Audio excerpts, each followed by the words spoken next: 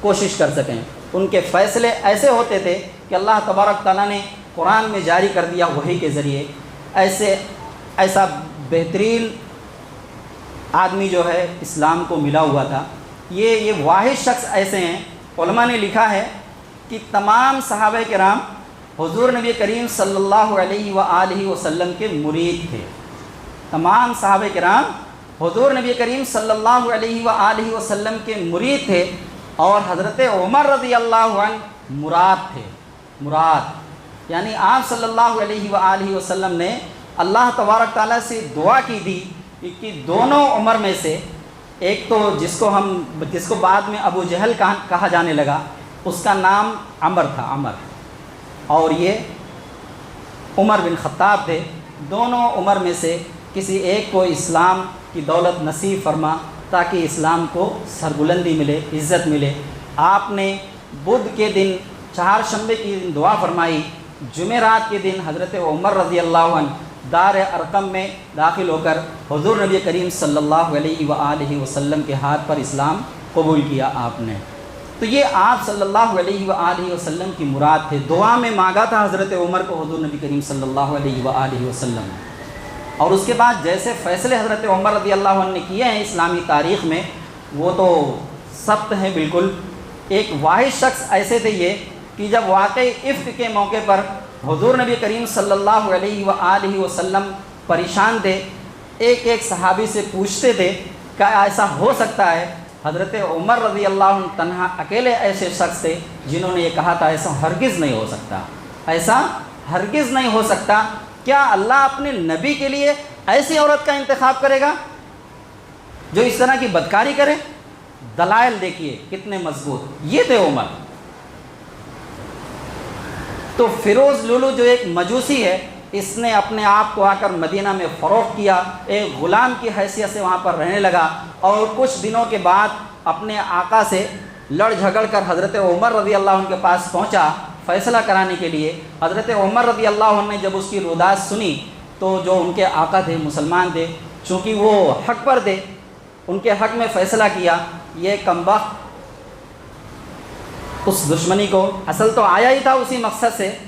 بہرحال ایک زہر میں بجھا ہوا خنجر 27 ذی الحجہ کو فجر کی نماز میں یہ حضرت عمر رضی اللہ عنہ کے پیٹ میں گھونپ دیتا ہے، اور خون مسلسل جاری رہتا ہے۔ اور تیسرے دن اگر مہینہ 29 کا ہے، اگر مہینہ 30 کا ہے تو 30 ذی الحجہ کو، اگر مہینہ 29 کا ہے تو 1 محرم الحرام کو حضرت عمر رضی اللہ عنہ شہید ہو جاتے ہیں۔ اس کے بعد پھر عبداللہ ابن سبا ایک یہودی ہے جو آ کر مدینہ میں بظاہر مسلمان ہو جاتا ہے، لیکن حقیقت میں یہ اسلام دشمنی اپنے دل میں رکھتا ہے۔ کچھ دن مدینہ میں رہتا ہے، جب اس کو اندازہ لگا کہ یہاں رہ کر کسی قسم کی کوئی خرافات پھیلائی نہیں جا سکتی ہے، تو وہ وہاں سے کوفہ چلا جاتا ہے، اور وہاں جا کر جو ہے حضرت علی رضی اللہ عنہ کی محبت لوگوں کے اندر پھیلاتا ہے کہ یہ تو اصل دعوے دار جو ہے، اصل حقدار خلافت کے حضرت علی تھے، یہ تینوں نے جو ہے ان کی خلافت کو غصب کر لیا وغیرہ وغیرہ۔ اس طرح سے جو ہے وہ ایک بڑی جماعت کو اپنا ہمنوا بنا لیتا ہے۔ اس کے بعد جو کچھ ہوا، پھر پھر حضرت عثمان غنی رضی اللہ عنہ کی شہادت اسی کی سازش کا نتیجہ ہے عبداللہ ابن سبا کی۔ پھر اس کے بعد جو ہے حضرت علی رضی اللہ عنہ خلیفہ بنتے ہیں۔ جنگ جمل اور جنگ صفین واقع ہوتی ہے۔ یہ دونوں جنگوں میں مسلمانوں کا بہت نقصان ہوتا ہے۔ صرف کچھ ہی گھنٹوں کے اندر 70,000 مسلمان جو ہے قتل ہو جاتے ہیں، کیونکہ دونوں طرف سے جو لڑنے والے لوگ ہیں وہ مسلمان ہیں۔ یہ اسی عبداللہ ابن سبا کی تحریک کا نتیجہ تھا۔ اور پھر اس کے بعد حضرت حسن رضی اللہ عنہ خلیفہ بنتے ہیں تھوڑی سی مدت کے لیے، چونکہ آپ کا مزاج صلح کی طرف مائل ہوتا ہے۔ حضرت امیر معاویہ رضی اللہ عنہ سے ان کی صلح ہوتی ہے، اور انہی ایام میں حضرت امیر معاویہ رضی اللہ عنہ کا بھی انتقال ہو جاتا ہے، اور یزید جو ہے خلیفہ بنتا ہے۔ یزید چونکہ عادات و اطوار کے اعتبار سے علماء نے فاسق لکھا ہے، ایسے وہ اعمال کرتا تھا جو قرآن کی احادیث کی نظر میں فسق و فجور میں شامل ہوں۔ ایسے فاسق شخص کو خلیفہ بنانا کسی طرح سے درست نہیں رہتا ہے۔ بہرحال حضرت امام حسین رضی اللہ عنہ کوفہ کے لوگ، چونکہ حضرت علی رضی اللہ عنہ نے اپنا دارالخلافہ جو ہے کوفہ کو بنایا ہوا تھا، یعنی آپ مدینہ سے خلافت نہیں کرتے تھے بلکہ کوفہ سے خلافت کرتے تھے۔ کوفیوں نے مسلسل حضرت علی رضی اللہ عنہ کو خط لکھا، حضرت امام حسین رضی اللہ عنہ کو خط لکھا کہ آپ آئیں، ہم آپ کی حمایت کریں گے، ہم آپ کی مدد کریں گے۔ اس کو جانچنے اور پڑتالنے کے لیے مسلم بن عقیل اپنے بھائی کو انہوں نے بھیجا، ان کے ہاتھ پر کوفیوں نے بیعت کی، لیکن جب تک حضرت اور وہاں سے خط لکھا امام حسین کے نام کہ یہاں پر حالات بالکل بہتر ہیں، آپ آ جائیں۔ حضرت امام حسین رضی اللہ عنہ نے جو مکہ میں لوگ موجود تھے، حضرت عبداللہ ابن عمر، عبداللہ ابن عباس، عبداللہ ابن زبیر، ان لوگوں کو وہ خطوط دکھائے۔ یہ لوگ ان کو جانے سے وہاں منع کر رہے تھے کہ کوفیوں پر اعتبار نہیں کیا جا سکتا، یہ بزدل قوم ہے، اس کے اوپر اگر یزید کا یا اس کے گورنر کا زور جیسے ہی دباؤ پڑے گا یہ آپ کا ساتھ چھوڑ دیں گے۔ لیکن جب حضرت مسلم بن عقیل کا خط آیا اور انہوں نے اس میں یہ لکھا ہوا تھا کہ انہوں نے ہمارے ہاتھ پر بیعت کر لی ہے، آپ آ جائیں۔ اس زمانے میں کوئی ٹیلی فون تو تھا نہیں کہ ان کو کوئی بتا دے کہ حالات تبدیل ہو چکے ہیں، ادھر آپ مکہ سے روانہ ہوتے ہیں کوفہ کے لیے اور ادھر حالات تبدیل ہو چکے ہوتے ہیں۔ انہی کوفیوں نے مسلم بن عقیل کو شہید کر دیا، اور وہاں پہنچنے کے بعد حضرت امام حسین رضی اللہ عنہ کو بھی گھیر لیا۔ اصل یہ ہے حکمرانی کا نشہ، جو دیکھتا نہیں ہے کہ سامنے موجود کون ہے۔ حکمرانی کا نشہ اس قدر شدید ہوتا ہے کہ باپ نے بیٹے کو قتل کیا، بیٹے نے باپ کو قتل کیا۔ ہم جب تاریخ پڑھتے ہیں تو اس طرح کے واقعات ہمیں بہت ملتے ہیں۔ تو اس نشے نے یہ بھی نہیں دیکھا کہ مد مقابل ہے کون۔ یہ تو حضور صلی اللہ علیہ وآلہ وسلم کے نواسے تھے، اور جو فوج ہے وہ بھی مسلمانوں کی ہے، لیکن اقتدار کے نشے نے سب کچھ ختم کر دیا، اور یہ واقعہ جو ہے پیش آیا۔ اگر آپ اس کی تفصیل جاننا چاہتے ہوں تو آسانی سے جو کتاب دستیاب ہو سکتی ہے وہ تاریخ اسلام اکبر خان نجیب آبادی کی کتاب ہے، آپ اس کو پڑھیں اور پوری تاریخ کو ہم جانیں، اور جاننے کی کوشش ہمیں کرنی چاہیے۔ صرف سنی سنائی باتوں پر یقین نہ کریں۔ یہ میں نے سرسری آپ حضرات کے سامنے شہادت کا تھوڑی سی جھلک آپ حضرات کے سامنے رکھ دی ہے، تاکہ تھوڑا سا شوق دل میں پیدا ہو اور ہم جاننے کی کوشش کریں کہ ہمیں کرنا کیا ہے، اور جو اس مبارک مہینے میں بدعات اور خرافات ہوتی ہیں اس سے ہم اپنے آپ کو بچائیں۔ جو اللہ کے رسول صلی اللہ علیہ وآلہ وسلم نے ہمیں عمل کرنے کے لیے کہا ہے اس پر ہم عمل کریں، یعنی 2 روزے 9ویں یا 10ویں تاریخ کو، 10ویں یا 11ویں تاریخ کو ہم رکھنے کی کوشش کریں، جو سنت اور مستحب ہے، فرض یا واجب نہیں ہے۔ اگر ہم آسانی سے رکھ سکتے ہیں تو ضرور رکھیں، اور اپنے آپ کو ان بدعات و خرافات سے دور رکھیں۔ اللہ تبارک تعالی ہمیں عمل کی توفیق عطا فرمائے۔ وآخر الدعوانا الحمد للہ رب العالمین۔